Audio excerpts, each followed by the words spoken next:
Hey guys, welcome to my sketchbook section. We are on episode 4 and it's been pretty good so far. And just in case this is your first time, this is a video where I show my entire drawing process without a lot of editing or cutting out parts. Today I'm drawing a head portrait with Loomis method. And if you are not familiar with the Loomis method, it is a drawing technique used to construct the human head and face, primarily for beginners by using simple geometric shapes. So if it is your first time or you don't have a strong foundation in drawing portraits yet, this video will be good help for you, and if you are pretty good already, well, enjoy. So once I'm done with drawing out the head shape, I start with the nose because it is located at the center of the head and it is a significant part of the face. Different faces have different nose types and it is related more to their races or origins, so getting the nose right is a good first step.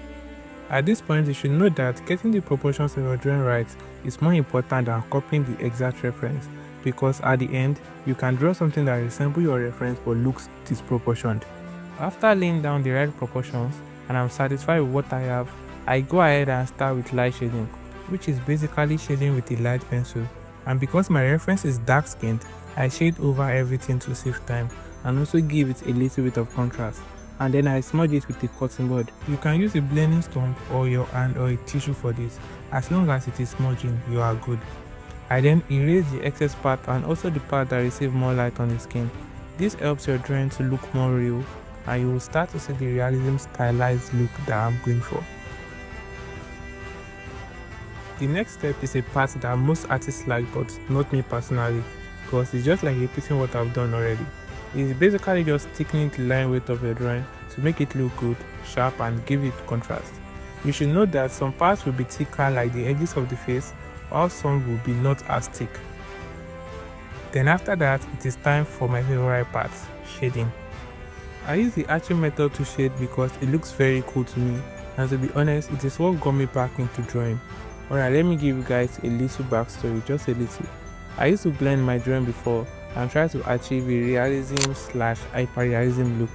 It takes way lot of time to finish a drawing, so most times I ended up getting real bored and I couldn't finish some drawings I started until I came across artists like Josh Art and Thomas Later back then.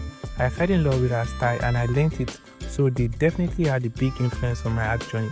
To art properly, you need to always draw confident strokes and maintain the same line width and line thickness. It is better to start with very light lines for most parts, so in case you make a mistake, you can easily erase it.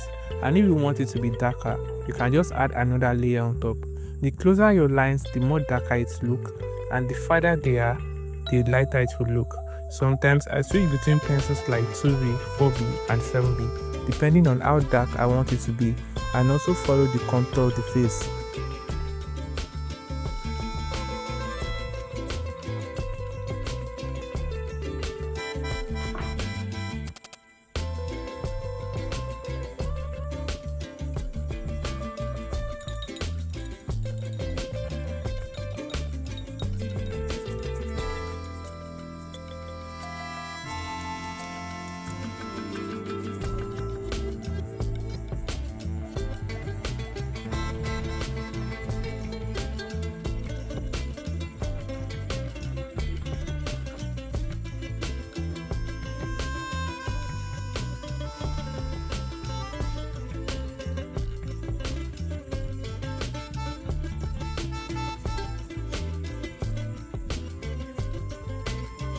So that is it guys. It takes a lot of practices to get better and I'm still working on my skills. It is not a know how to draw quick scheme, and the more you practice the better it gets. That is just the trick to it. So see you guys in the next video and enjoy the review.